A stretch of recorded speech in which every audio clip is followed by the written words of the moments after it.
Drama के second यानी कि लास्ट पार्ट में आप लोगों को स्वागत है।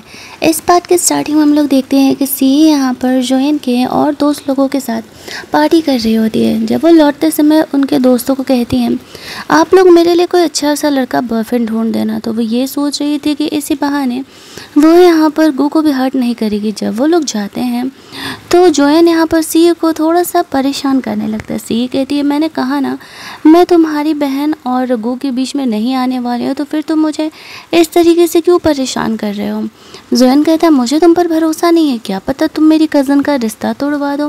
वो जानबूझ करके उसे छेड़ रहा था और ये बातें यहाँ पर सी को बहुत ही बुरा लग रहा होता है। वो उससे और ज़्यादा गुस्सा करने लगती है कि वो मेरे बारे में ऐसा कैसे सोच सकता है।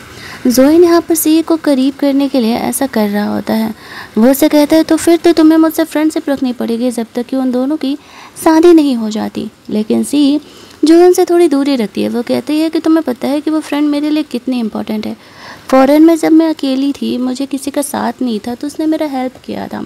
मैं तुमसे उसके प्रोजेक्ट में हेल्प करने के लिए बोल रही हूँ तो वो तो कर नहीं रहे हो और तुम्हें मुझसे दोस्ती रखनी है। मैं इंटरेस्टेड नहीं हूँ। ये बोल करके वो वहाँ से चली जाती है। दूसरी तरफ जब वो घर पर अपनी दोस्त से मिलने के लिए पहुंचती है तो उसे पता चलता है कि एक्चुअल में उसके प्रोजेक्ट को इस तरीके से अप्रूव कर दिया गया है। यहाँ पर जोयन ने उसकी फ्रेंड को हाँ कह दिया था। वो कहती है, लेकिन जब मैं कल जोयन से मिली थी तो उसने तो मुझे मना कर दिया था। मुझे नहीं पता कि वो क्या सोच रहा है। वो यहाँ पर उसकी दोस्त कहती है, जो भी हो यार, तुम्हारी वजह से मेरा बहुत ही बड़ा प्रॉब्लम सॉर्ट आउट हो गया। जोयन का दिया हुआ ड्रेस जी ये लौटाने के लिए जाती है। वहाँ पर उसके जो टीममेट्स थे वो जी को अंदर भेजते हैं। वो उसे ढूंढते ढूंढते अंदर जाती है तो वहाँ पर वो अभी अभी नहा करके निकला हुआ था। उसका ड्रेस रख करके लौट ही रही थी कि गलती से वो जोयन से टकराती है। वो उसे देख करके काफ़ी एम्बेरस हो जाती है और सोच रही होती है कि ये लड़का करना क्या चाह रहा है। जोयन उसे पूछता है कि वो यहाँ क्या कर रही है, तो जी उसे कहती है कि मैं तुम्हारा ड्रेस लौटाने के लिए आई थी। जोयन कहता है, मैं दिया हुआ ड्रेस वापस नहीं लेता। जी कहते, ठीक है, आगे तुम्हारी मर्जी है, मेरा काम था इसे लौटाना, वो मैंने लौटा दिया है। जोयन जी के इतने करीब था कि वो मूव भी नहीं कर पा रही थी, तो वो उसे साइड ही होने के लिए बोलती है। वो ये सब कुछ उसके करीब आने के लिए कर रहा होता है, लेकिन वो इस चीज़ को समझ नहीं रही थी। ऑब्वियस सी बात है, बंदा इतना हैंडसम है, रिच है, तो उसके पास लड़कियों की कमी नहीं होगी। वो वहाँ से निकल रही होती है तभी वो फिफ़ी से मिलती है। फिफ़ी कहती है, हमने एक पार्टी अरेंज किया है, वहाँ ज़रूर आना, वरना गू को अच्छा नहीं लगेगा। तो फिर जे उस पार्टी में जाने के लिए तैयार हो जाती है और इन्विटेशन ले लेती है। वो अपने भाई को हर्ट नहीं करना चाहती थी, उसकी फैमिली नहीं तो उसे पाला पोसा था। जब वो वहाँ पर पार्टी में पहुँचती है तो उसकी और सारी कज़न सिस्टर लोग भी आए हुई थी। वो चुपचाप गू के बगल में जा कर के बैठ जाती है। तभी वहाँ पर जोयन भी आता है और वो जी के बगल में बैठता है।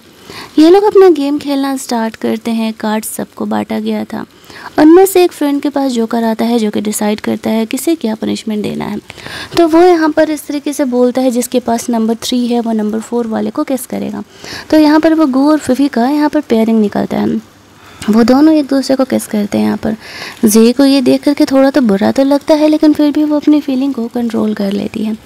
अगली बारी में जो उसकी कज़न सिस्टर थी उसने जानबूझ करके परेशान करने के लिए जे को ही वो कार्ड दे दिया था। साथ ही में यहाँ पर एक और कैरेक्टर गुजी आता है। कहने को तो ये इनके फ्रेंड सर्किल में ही आता था, लेकिन वो जोयन का अंदर ही अंदर दुश्मन था और वो उससे जेलस होता था। तो यहाँ पर जो उसकी कज़न सिस्टर थी वो जी को पनिशमेंट देती है कि वो माउथ से कार्ड पकड़ करके अपने पास में किसी एक पर्सन को ट्रांसफ़र करने वाली है। अब जी के एक तरफ जोयन था और दूसरी तरफ गू को वो दे नहीं सकती थी, क्योंकि वो एक तो उसका भाई की तरह है और दूसरा उसकी अफियोंसे है। दूसरा अगर वो जोयन की तरफ मुड़ती और वो उसे रिजेक्ट कर देता क्योंकि उनके बीच कोई रिलेशन नहीं था, तो फिर उसका यहाँ पर गंदा वाला बेइज्जती होने वाला था। उसे समझ नहीं आ रहा था कि क्या करें, लेकिन इससे पहले कि वो कोई डिसीज़न ले पाती, यहाँ पर जोयन खुद ही आगे बढ़ के जी से वो कार्ड ले लेता है। फाइनली यहाँ पर उसका इमेज तो बच जाता है, लेकिन अब यहाँ पर गू को लगने लगा था कहीं जोयन और जी के बीच में कुछ चल तो नहीं रहा है। और यहाँ पर ये गेम ऐसे ख़त्म होता है। जी थोड़ा सा टायर्ड हो गई थी और वो थोड़ा बहुत ड्रिंक करके आराम करने के लिए जा रही थी। एक वेट्रेस यहाँ पर उसे हैंगओवर सूप देने के लिए आती है। और वो उसे पी लेती है क्योंकि उसने उसे बोला था कि गो ने उसके लिए ये ड्रिंक भेजा है। लेकिन ड्रिंक पीते उसे काफ़ी नशा होने लगता है। इस बदमाश लड़की गुजी ने जी के साथ नाइट स्पेंड करने के लिए ये सब कुछ किया था। जी यहाँ पर खुद को सेव करते हुए सामने खुला हुआ कमरा देखती है और वह उस कमरे में एंटर कर जाती है। सामने यहाँ पर जोयन बैठा हुआ था। वो जोयन को उसका हेल्प करने के लिए बोलती है। उसे देखती है वो समझ जाता है उसने ज़रूर ही कुछ इधर उधर की चीज़ों को खा लिया है, जिस वजह से कि उस पर ही लव डोज का असर हो गया है। जी उसका हेल्प करने के लिए कहती है तो जोयन उसे कहता है बताओ मैं कैसे तुम्हारा हेल्प कर सकता हूँ। वो कहती है या तो मेरे भाई को बुला दो या तो फिर तुम मेरे साथ इंटीमेट हो, क्योंकि मैं हॉस्पिटल नहीं जा सकती, वरना अगर ये बात फैलेगा तो मेरी काफ़ी बदनामी होने वाली है और कोई नहीं समझेगा कि मैं विक्टिम हूँ, सब मुझे ही गलत समझने वाले हैं। जोयन यहाँ पर कहता है और तुम्हारे भाई को पता चलेगा तो वो क्या करने वाला है, वो भी तो तुम्हें हॉस्पिटल ही लेकर के जाएगा ना। तो कहती है फिर ठीक है, अगर तुम मेरे साथ इंटीमेट नहीं होना चाहते तो फिर मैं अपने भाई को बोलती हूँ वो मेरे लिए कोई क्लीन लड़का ढूंढे जो कि इससे पहले कभी किसी के साथ इंटीमेट नहीं हुआ हो। जोयन यहाँ पर टाइम पास कर रहा होता है क्योंकि उसने ऑलरेडी डॉक्टर को बुला दिया था और ये बात जी को पता नहीं था।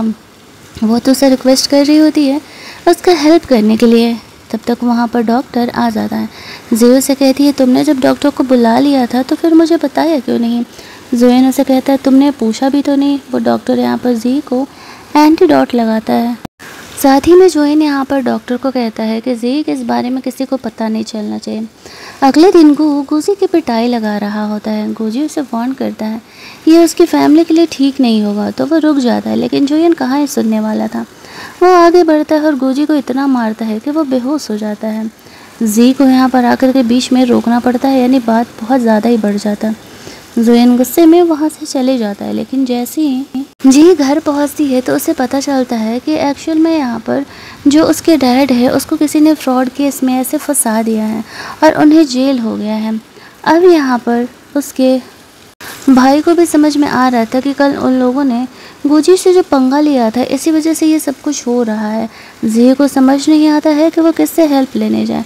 वो अपनी इस फैमिली को हर्ट होते हुए खुद की वजह से तो बिल्कुल भी नहीं देख सक रही थी, तो वो अपने डैड के पास जाती है। उसके डैड भी खुद उससे प्यार नहीं करते थे। उन्होंने उसके खोने के बाद तो उसे अबैंडन ही कर दिया था और वो दूसरी शादी भी कर चुके थे। जी की मॉम इस दुनिया में नहीं थे। जब ये बात गुजी से रिलेटेड वो सुनते हैं तो वो हेल्प करने से मना कर देते हैं और कहते हैं कि मैं गुजी और उसकी फैमिली से पंगा नहीं लेने वाला हूँ। यहाँ पर उसकी स्टेप सिस्टर उसका मजाक उड़ाते हुए कहती है बड़ा मेरा इंसल्ट कर रही थी ना, अच्छा हुआ जो तुम्हारे गॉडफादर को वो लोग पकड़ के लेके गए। अफसोस इस शहर में कोई तुम्हारा नहीं हेल्प करने वाला है एक्सेप्ट जोयन, क्योंकि वही है जो कि इतना पावरफुल है। वो घर पहुँचती है तो यहाँ पर गुजी के फादर यहाँ पर आए हुए थे और वो कहते हैं कि अगर जी की शादी वो उसके बेटे से करा देगी तो फिर यहाँ पर वो उसके हस्बैंड को बाहर जेल से निकलवाने में हेल्प करेगा। लेकिन यहाँ पर जी की गॉड मदर साफ मना कर देती है और कहती है कि नहीं, मैं यहाँ पर अपनी बेटी फूल जैसी बेटी की उससे शादी नहीं कराने वाली हूँ। हमारा ये प्रॉब्लम कैसे सॉल्व करना है ये देख लेंगे। वो कहते हैं ठीक है जैसे तुम्हारी मर्जी, ये मत कहना कि हमने मौका नहीं दिया। उस इंसान के जाने के बाद गू की मॉम जे से कहता है कि बेटा हम तुम्हारे साथ इतना बुरा नहीं कर सकते, मुझे पता है कि वो बहुत ही ज़्यादा रूथलेस और एक नंबर का प्ले बॉय इंसान है, हम तुम्हारी शादी उससे नहीं करा सकते, हम कुछ ना कुछ तो सोल्यूशन ढूंढ ही लेंगे। जी सोचती है कि अब जोयन के पास जाने के अलावा और कोई ऑप्शन नहीं है, वही इंसान है जो उसका हेल्प कर सकता है। वो अपनी मॉम को कहती है कि मॉम आप घर पे रहिए, मैं कुछ इंतज़ाम करके आती हूँ डैड को जेल से बाहर निकालने का। फिर वो जोयन से मिलने के लिए चली जाती है। जी जब जाती है तो जोयन उससे पूछता है कि अपने भाई के लिए हेल्प मांगने आई हो। जी कहती है कि नहीं, मैं अपने गॉडफादर के लिए हेल्प मांगने आई हूँ, उन्होंने मुझे अडॉप्ट किया था, पाल पोस करके अब तक बड़ा किया था और मैं उन्हें ऐसे जेल में नहीं छोड़ सकती। जोयन उसे कहता है तो बदले में तुम मुझे क्या ऑफ़र करने वाले हो। जी कहती है मेरे पास उतने पैसे तो हैं नहीं कि मैं तुम्हें दे सकूं, मैं खुद के अलावा तुम्हें ऑफ़र नहीं कर सकती और मैं इतना भी जानती हूँ कि तुम मुझ में थोड़ा तो इंटरेस्टेड हो, तो तुम चाहो तो मेरे साथ नाइट स्पेंड करने के बदले मेरे डैड को जेल से बाहर निकाल सकते हो। जोयन कहता है ऐसा तुम्हें क्यों लगता है कि मैं तुम्हारे साथ ये डील करूँगा। जी कहती क्योंकि मुझे पता है कि थोड़ा ना थोड़ा तुम मुझ में इंटरेस्टेड ज़रूर हो। कुछ सोचने के बाद जोयन यहाँ पर जी के साथ वो डील साइन करने के लिए रेडी हो जाता है। जी ने सबसे झूठ बोला हुआ था, उसके ऑलरेडी बहुत सारे बॉयफ्रेंड थे, जोइन यहाँ पर जी को किस करने के लिए बोलता है, लेकिन फिर खुद ही बीच में रोक देता है और कहता है मुझे लोगों को फोर्स करना पसंद नहीं है, जब तुम्हारी मर्जी हो तो आ जाना। जी उसे कहती है कि प्लीज़ मेरे गॉडफादर की हेल्प कर दो, तुम्हारे अलावा उनका कोई हेल्प नहीं कर सकता है। ये कह के वो आगे बढ़ के जोइन को किस कर लेती है। अभी दोनों एक दूसरे को किस कर ही रहे होते हैं कि तभी वहाँ पर उसका सेक्रेटरी कहता है कि चलिए कार रेडी है। जी समझ जाती है कि जोइन तो हेल्प करने जा ही रहा था, वो उस पर गुस्सा कर रहा होता है, तुमने मुझे पहले क्यों नहीं बताया। जोइन उसे कहता है अब मुझे इतना अच्छा डील मिल रहा था, भला मैं क्यों ही छोड़ने वाला था। अब अपना डील तुम भूल नहीं सकती हो, मैं जा रहा हूँ तुम्हारे गॉडफादर को बचाने के लिए, और मैं तुमसे कब मिलने वाला हूँ नाइट स्पेंड करने के लिए ये हम बाद में डिसाइड करेंगे। ये कह के वो वहाँ से चले जाता है। जी को ऐसा लग रहा था जोइन ने जानबूझ करके उसके साथ गेम खेला है, क्योंकि वो ऑलरेडी उसके भाई और उसकी फैमिली की हेल्प करने तो जा ही रहा था। फाइनली कुछ देर बाद जी घर पहुँचती है, जहाँ पर कि थोड़ी ही देर में गू और उसके डैड यहाँ पर आ जाते हैं। साथ ही में जोइन भी आया हुआ था। उसकी मॉम अपने हस्बैंड को देख करके बहुत ही खुश थी। यहाँ पर जो गू था वो जोइन को थैंक्स कह रहा होता है, ऐसे क्रिटिकल कंडीशन में उसने उसका हेल्प किया, वरना कोई उसका हेल्प नहीं करता। जोइन ने जी को गू से भी दूर रहने के लिए कहा था और कहा था कोई फिजिकल टच नहीं होना चाहिए। जब गू प्यार से जी का सर सहला रहा था तो उसे जेलस होने लगता है, उठ के जाने लगता है और जाते जाते जी को इशारा करता है मिलने के लिए। जी भी बहाना बना करके वहाँ से निकल जाती है। गू को कहीं ना कहीं अब सस्पिशन होने लगा था उन दोनों के चक्कर का, और यहाँ पर इस तरीके से जोइन जी को अपने पास खींच के उसके घर में उसे किस करने लगता है। जी उसे रोक रही होती है कि कहीं गू उसे देख ना ले। वो कहता है कि वो उससे रिलेशन क्यों छुपा रही है। जी कहती है कि वो अभी उसे ये बात नहीं बता सकती और उनका कोई रिलेशन भी तो नहीं है, वो दोनों ने सिर्फ डील किया, और अगर इस डील के बारे में उसके भाई जैसे दोस्त गू को पता चला तो फिर ये बहुत बड़ी वाली प्रॉब्लम हो जाएगा। तो फिर जोइन कहता है चलो ठीक है, फिर तुम्हारी मर्जी। वो दोनों यहाँ पर अपना रोमांस कर ही रहे होते हैं। जी उससे पूछती है मैं यहाँ तुम्हारे साथ इंडिपेंडेंट नहीं हो सकती, मेरे घर में बहुत सारे लोग हैं, मैं देखती हूँ मैं कब फ्री होती हूँ तो मैं तुम्हारे घर खुद ही आ जाऊँगी। जोइन उसके इस बात के लिए भी तैयार हो जाता है। तभी इधर गो आने लगता है तो जी यहाँ पर जोइन को दूर रहने के लिए कहती है, क्योंकि उसे डर था कि कहीं गो उसे देख ना ले। फिलहाल जोइन जी को वहाँ से जाने दे देता है।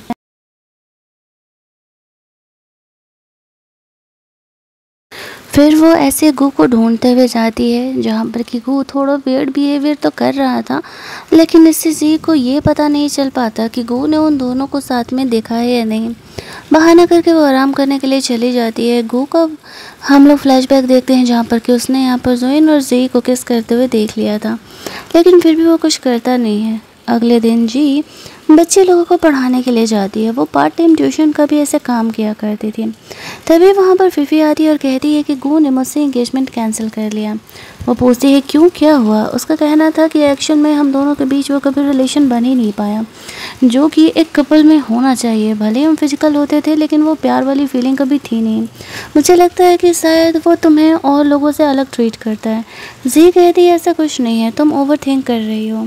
फिफी यहाँ पर जी से अच्छी दोस्ती करना चाहती थी, क्योंकि वैसे भी अब गू से तो उसका रिलेशन टूट ही चुका था, तब वो दोनों राइवल नहीं थे।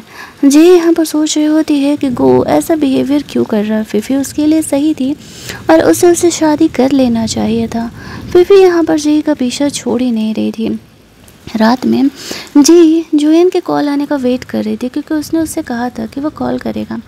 वो उसे फ़ोन करता है और कहता है कि वो इस क्लब में ड्रंक है और वो आ करके उससे ले करके जाए।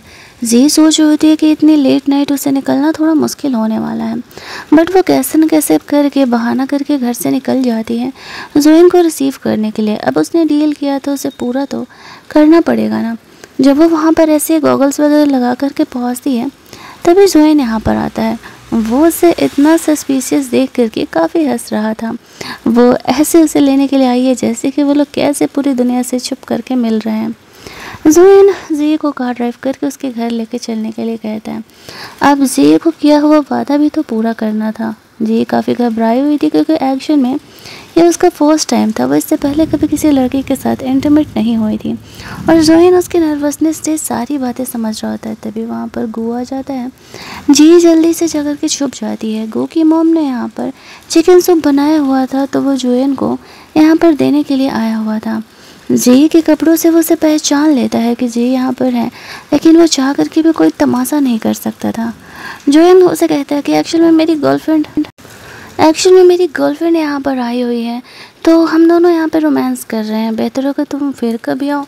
ऐसा बोल करके वो उसे जानबूझ करके वहाँ से जाने के लिए कह रहा था। अब वो वहाँ से फ़िलहाल के लिए तो चले जाता है। यहाँ पर वो बहुत ही ज़्यादा घबरा गई थी और सोच रही होती है कि वो उसने ऐसा क्यों किया, वो उस पर गुस्सा भी कर रही थी। बट वो उसे कहता है कि मैं नहीं आने वाला था, तुम्हें पता है ना, चलो हम जो कर रहे थे आगे कंटिन्यू करते हैं। आफ्टर दैट वो आगे बढ़ के जी को किस करने लगती है और यहाँ पर जी काफ़ी ज़्यादा नर्वस थी और फ़िलहाल चीज़ों को यहाँ रोक देती है, उसे घर जाना पड़ेगा। वो कहती है वो फिर कभी आएगी। जी घर जाती है तो गू ने यहाँ पर उसका फेवरेट चिकन सूप बनवा करके रखा हुआ था। वो जानबूझ करके उससे लिपस्टिक के बारे में पूछता है, उसने लिपस्टिक का शेड चेंज कर लिया क्या, क्योंकि उसने सेम लिपस्टिक यहाँ पर जोयन के लिप्स पे भी देखा था। बट वो कैसे न कैसे करके बहाना करके यहाँ पर सिचुएशन को टाल ही देती है, ये कहते हुए कि हाँ यहाँ पर मैंने इस तरीके से लिपस्टिक का सेट चेंज कर लिया। अगले दिन जब वो और लोगों को पढ़ा रही होती है तभी वहाँ पर जोयन आ जाता है। जोयन के बंदे लोग उन लोगों को वहाँ से जाने के लिए कहते हैं। वो जी से कहता है अब तुमने मुझसे मिलने आने के लिए कहा था, तुम आई नहीं, तो मैं खुद को कंट्रोल नहीं कर पाया। जियो से कह रही होती है यहाँ पर मैं रोमांस नहीं कर सकती। तभी वहाँ पर फिफी आ जाती है जोयन के साथ। वो जी को देख करके सोचने लगती है कि मुझसे परेशान तो नहीं कर रहा। जोयन जी को घर लेकर के जाता है और कहता है डील पूरा करने का वक्त आ चुका है। और वो दोनों यहाँ पर अभी रोमांस करने ही वाले थे कि तभी वहाँ पर जोयन की बहन आ जाती है, कज़न सिस्टर आ जाती है और वो इस तरीके से उससे पूछने लगती है कि आखिरकार वो तुम्हें क्या परेशान करने के लिए लेके आया था। तो यहाँ पर जी बहाना कर देती है कि नहीं ऐसा कुछ भी नहीं है और वो उसे जानने चाह रही थी कि आखिरकार उसे क्या क्या नहीं पसंद है ताकि वो वही सारी चीज़ें करे जिसकी की वजह से यहाँ पर जोयन उससे जल्दी बोर हो जाए और उसका पीछा छोड़ दे। फिफी के जाने के बाद वो जोयन को ढूंढते हुए वापस कमरे में जाती है। जोयन उसी के आने का इंतज़ार कर रहा था। आते ही वो कहता है कि चलो अपनी डील को पूरा करते हैं और वो उसके साथ वहाँ पर रोमांस करने लगता है। वो उससे पूछता है कि तुम श्योर हो कि तुम अपने बॉयफ्रेंड के साथ पहले भी इंटीमेट हो चुकी हो ना। जई कहती है हाँ। वो यहाँ पर एक बार अब जब सबके सामने झूठ बोल चुकी थी तो फिर वो दोबारा इस तरीके से नहीं कर सकती थी। लेकिन जोयन उसे कहता है कि तुम्हें तो किस पे करना नहीं आता है। जई कहती है कि एक्चुअल में मैं तुम्हारे सामने नर्वस हो जाती हूँ, बस और कोई बात नहीं है। वो दोनों यहाँ पर इंटीमेट होते हैं। अगली सुबह जी यहाँ पर काफ़ी ज़्यादा शाय फील कर रही थी। तभी वहाँ पर जोयन आता है और वो उसके लिए सूप वूप बना करके लेकर के आया था। जी उसे कहती है तो क्या हमारा डील यहाँ पर ख़त्म होता है। जोयन कहता है कि नहीं, तुमने ये थोड़ी डील किया था कि तुम्हें मुझे कब तक एंटरटेन करना पड़ेगा। जी उस पर गुस्सा करने लगती है। वो कहता है अच्छा ठीक है चलो 1 साल तक हम इस हिडन रिलेशनशिप में रहेंगे, इसके बाद मैं तुम्हें जाने दे दूँगा। तो जी यहाँ पर इस बात के लिए मान जाती हैं क्योंकि फ़िलहाल मानने के अलावा उसके पास कोई और ऑप्शन भी नहीं बचे थे। बस सोच रही थी कि 1 साल कैसे निकलेंगे। वो दोनों यहाँ पर वापस से एक दूसरे के साथ रोमांस करते हैं। जोयन यहाँ पर जी के लिए ब्रेकफास्ट प्रिपेयर कर रहा था। वह किचन में और चीज़ें लेने के लिए जाता है। तभी वहाँ पर जीजी नाम की एक लड़की आती है और वो जी को खुद को जोयन की फियांसे करके इंट्रोड्यूस कराती है। वो उसकी एक्स फियांसे थी। वो दोनों बॉयफ्रेंड गर्लफ्रेंड हुआ करते थे, लेकिन किसी रीज़न से जोयन ने यहाँ पर जीजी से ब्रेकअप कर लिया था और उसके इस ब्रेकअप को बहुत लंबा समय हो गया। ब्रेकअप के बाद यहाँ पर इस तरीके से वो जी से वो जी को कह रही होती है कि एक्चुअल में हम दोनों अब भी इंगेज्ड हैं और जल्दी ही शादी करने वाले हैं। तभी वहाँ पर जी आ जाता है, जोयन आ जाता है और वो जी को वहाँ से जाने के लिए कहता है। जी का मूड यहाँ पर थोड़ा सा ख़राब हो जाता है। जोयन यहाँ पर पूछ रहा था हुआ क्या, क्योंकि उसे पता नहीं था जीजी ने उसे क्या बोला था। वो दोनों के फैमिली बिजनेस रिलेटेड मैटर में अभी भी जुड़े हुए थे, इसी वजह से जीजी को उसके घर आना जाना होते रहता था। जी उसे कहती है कि तुमने मुझे इस डील में ये बात बोला था कि मैं किसी और लड़के से कोई फिजिकल टच नहीं रख सकती। मेरी भी एक शर्त है यहाँ पर कि तुम मुझसे इंटीमेट होने से पहले कभी किसी लड़की के साथ ऐसे टचिंग हो करके नहीं आओगे। जोयन अब भी नहीं समझ पाता है कि वो जीजी की वजह से ये बातें कह रही है, बट इतना समझ चुका था कि वो उसका मूड ख़राब है। थोड़ी देर बाद उसने जी के लिए यहाँ पर सेम फ़ैन भेजा था, जी का नाम लिखा हुआ। जो फ़ैन यहाँ पर जी उसे शो ऑफ कर रही होती है कि जोयन ने उसे ये फ़ैन गिफ्ट किया था। तभी वहाँ पर फिफी आ जाती है और वो जोयन और जीजी के रिलेशनशिप के बारे में जान जाती है। वो सारी बातें बताती है और कहती है गो को एक्चुअल में नहीं पता है, वरना वो कभी इस डील को करने ही नहीं देता, और गॉडफादर को बचाना मेरे लिए ज़्यादा ज़रूरी था। फिफी उसे कहती है तो तुम्हें जोयन ज़्यादा परेशान तो नहीं करता ना? जी कहती है कि नहीं, बट 1 साल के बाद हम दोनों यहाँ से अलग हो जाएंगे, वो अपने रास्ते और मैं अपने रास्ते। तभी वहाँ पर जोयन आ जाता है और फिफी को फ़िलहाल वहाँ से जाने के लिए कहता है। फिफी चुपचाप चली जाती है। जोयन उसे कहता है तुम्हें कभी भी किसी चीज़ का डाउट हो या कुछ पूछना हो तो तुम मुझसे डायरेक्टली आकर के पूछना। फिफी ने कहा था कि जोयन को प्रोएक्टिव लेडीज़ नहीं पसंद है, तो जी यहाँ पर खुद ही जानबूझ करके रोमांस इनिशिएट करती है और वो दोनों यहाँ पर इंटीमेट होते हैं। अगला सीन हम लोग देखते हैं एक पार्टी का था, जहाँ पर कि गो की मॉम ने पार्टी रखा हुआ था क्योंकि उसके हस्बैंड ऐसे जेल से बाहर आए थे। तभी वहाँ पर जोयन भी आता, उसके हाथ में जी के नाम का वो फ़ैन था। जी नहीं चाहती थी कि सबको उसके और जोयन के रिलेशनशिप के बारे में पता चले, लेकिन जोयन अगर ये फ़ैन ओपन करता तो सबको पता चल जाता। यहाँ पर जोयन और उसका भाई गो दोनों ही इस तरीके से जी को अपने साथ गेम खेलने जाने के लिए बोल रहे होते हैं। अब दोनों के बीच यहाँ पर एक चैलेंज लग जाता है। गन से खुद को गोली मारना था। उस 6 नली की बंदूक में सिर्फ एक ही गोली जोयन ने डाला था, लेकिन गो की हिम्मत नहीं होती है एक गोली चलाने के बाद गोली चलाने की, और जोयन यहाँ पर पूरी बाकी की 4 गोलियाँ खुद पर दाग लेता है, लेकिन वो बंदूक में आखिरी गोली तक नहीं पहुँचा था। और वहाँ पर वो ये दिखा रहा होता है कि वो जी को जीत चुका है और वो जी को उस पार्टी से लेकर के जाता है। गो को जेलस तो बहुत हो रहा था, लेकिन एक्चुअल में शायद उसमें इतना हिम्मत नहीं था कि वो जी को पाने के लिए इस हद तक कर गुजर जाए, वरना वो कब का उससे अपने मन की बातें कन्फेस कर चुका होता। जब सी घर जाती है तो देखती है गो की मॉम उसके लिए दूसरी लड़कियां ढूंढ रही है। उसने फिफी के साथ एंगेजमेंट तोड़ लिया है। सी उसमें से एक लड़कियां चूज करती है। वो खुद सोच रही होती है कि अब जब वो जानती है कि गो किसी और से शादी करने वाला है तो उसे इस बात का हर्ट भी नहीं होता। शायद वो कुछ ज़्यादा ही जोयन से कनेक्टेड हो चुकी है।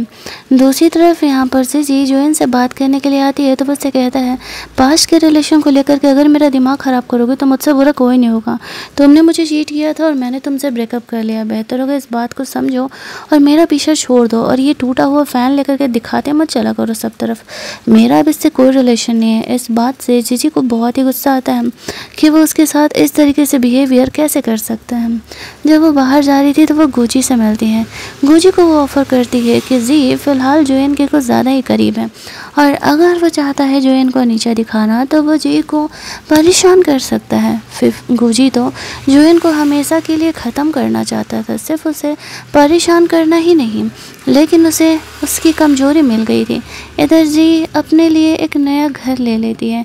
जोयन ने उसे मूव आउट करने के लिए कहा था, जहाँ पर कि इस तरीके से गो से हेल्प करने के लिए आता है। उसे कह रहा होता है कि वो घर क्यों छोड़ दिए, वो उसका ख्याल रखता। ये कहती कि नहीं, वो बड़ी हो चुकी है और वो पूरी लाइफ अपने भाई के घर पे तो नहीं रख सकती ना। गो वहाँ से निकल रहा होता है तो वो जोयन को देखते हैं। जोयन से कहता है मुझे ऐसा क्यों लग रहा है कि तुम जे से मिलने के लिए जा रहे हो। जोयन से कहता है ऐसा कुछ भी नहीं है, मैं यहाँ पर अपने दोस्त से मिलने के लिए जा रहा हूँ। मेरी पर्सनल लाइफ में इंटरफेयर नहीं करोगे तो तुम्हारे लिए बेहतर होगा। ये कहते हुए जोयन वहाँ से चले जाता है। घर जाने पर जे उसे कहती कहीं तुम गो से मिले तो नहीं ना। वो कहता है हाँ मिला ना, मैंने उसे कहा कि मैं अपने दोस्त से मिलने के लिए जा रहा हूँ। जी यहाँ पर थोड़ा घबरा रही थी। वो वापस से जोयन के साथ रोमांस करने का इनिशिएट करती है। उसे पता था कि जोयन को पर्पल कलर नहीं पसंद है, उसकी कज़न सिस्टर फिफी के थ्रू, इसी वजह से उसने पर्पल ड्रेस भी पहना हुआ था। फिर भी जोयन यहाँ पर नहीं रुकता और वो जी के साथ रोमांस करता है। तो वो उसे कहती है तुम्हें तो पर्पल नहीं पसंद था ना। जोयन कहता है फाइनली अब तुम ये बातें कर रही हो, मुझे पता था कि तुम जानबूझ करके वो चीज़ कर रही हो जो मुझे नहीं पसंद है। मैं 1 साल से पहले तुम्हारा पीछा नहीं छोड़ने वाला। मैं जिन लोगों को पसंद करता हूँ वो चाहे जो भी करे मैं उनके साथ ही रहता हूँ।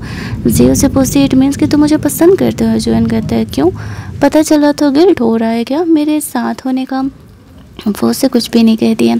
तभी वहाँ पर उसे पता चलता है कि उसकी फ्रेंड की तबीयत तो पूरी तरीके से ठीक हो चुकी है और वो इस तरीके से हॉस्पिटल से बाहर जा सकती है।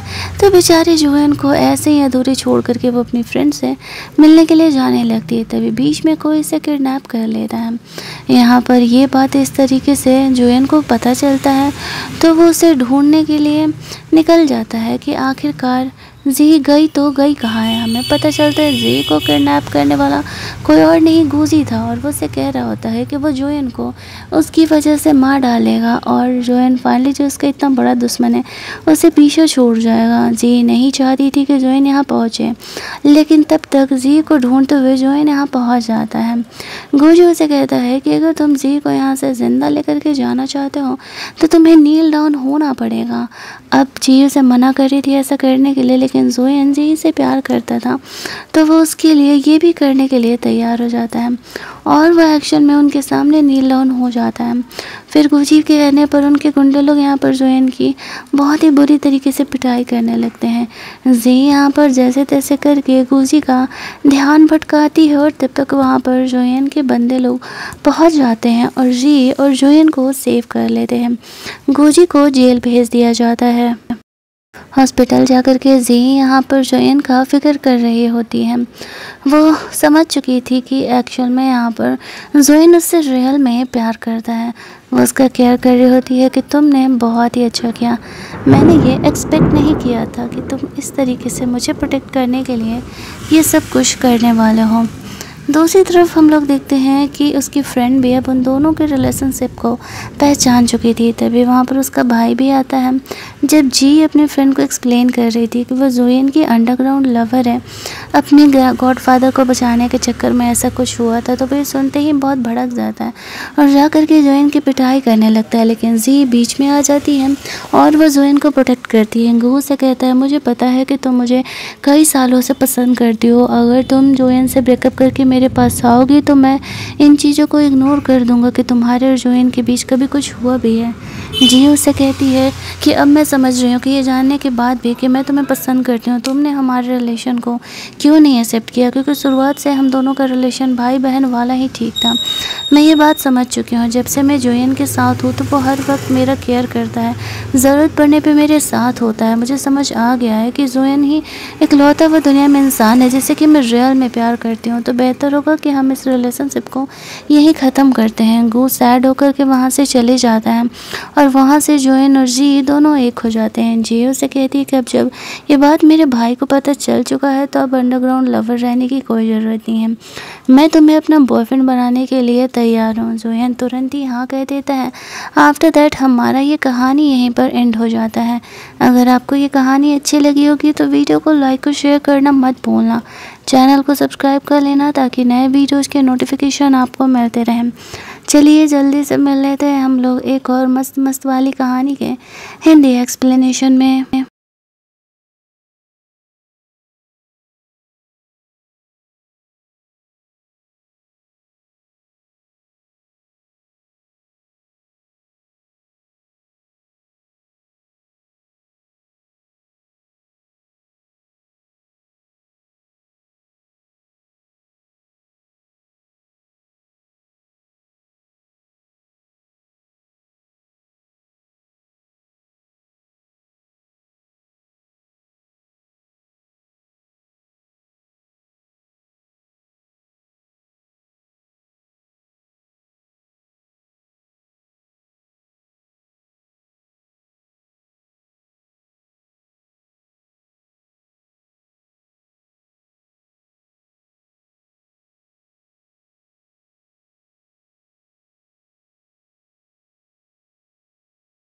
ड्रामा के सेकेंड यानी कि लास्ट पार्ट में आप लोगों का स्वागत है।